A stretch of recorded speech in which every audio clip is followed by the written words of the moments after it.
Hey all, Scott here. I just wanted to share with you some of the ways you can use musictheory.net in order to practice skills and assess your students at home. If you have an e-learning period coming up here at your school, as I do for 2 weeks, it may be a tool that you can use to help strengthen some skills that'll make your choir a better choir when they come back. I also use it with my beginning piano classes, general music classes. It is a flexible tool.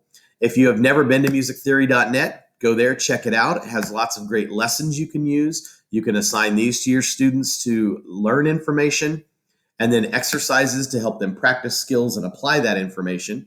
The one we're going to talk about today is note identification. As you see when it comes up, treble clef, it's got all the accidentals. I've got 2 out of 2, which tells me my old exercise is still out there. So I'm going to start over. I always tell them to reset the score. And you shouldn't have a problem with students resetting the score if they want to do better on the grade, because that just means they're getting extra practice and getting better at it as they go. But I don't like this exercise as it is for most of my choirs and my younger choirs especially. So I'm going to go over to Tools, scroll down to Exercise Customizer, where I can take that note identification exercise and customize all the settings so the link that my students use to get it sets the settings up for them the way I want them to take the assessment or practice the exercise. See clefs here, I've got the grand staff. I want all my singers reading and identifying solfege on the grand staff. The range takes us to a ledger line above and below the staff. I've got lines and spaces for positions. I've done 3 key signatures. You can do more and gradually work towards more key signatures. I've got note names as movable do. There's lots of options. You can do letter names if you want that to be the skill you're teaching, or you can do solfege. We're working on solfege and building towards sight reading skills right now, so I want them to do solfege.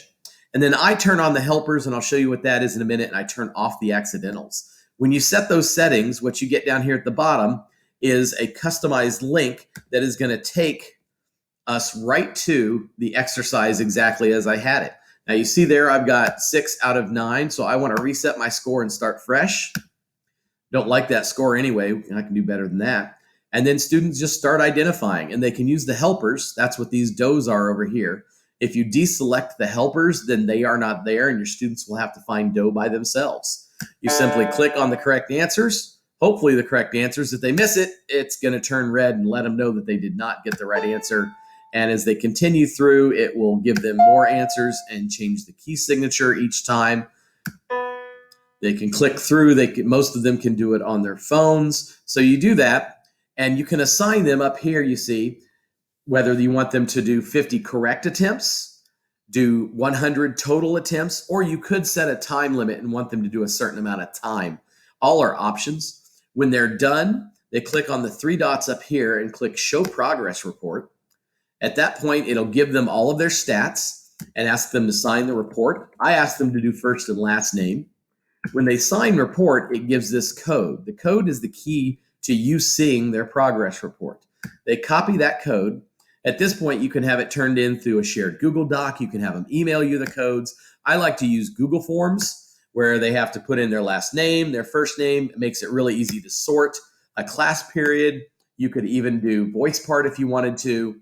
I had this one set for 2 different exercises. Then they post their code down here and submit it to you, and that would show up on a spreadsheet for you to easily sort and find all of their codes. What you can do with the code then is go back to musictheory.net. I'm going to go home here and go back to those tools. At the very bottom under the exercise customizer is the code checker.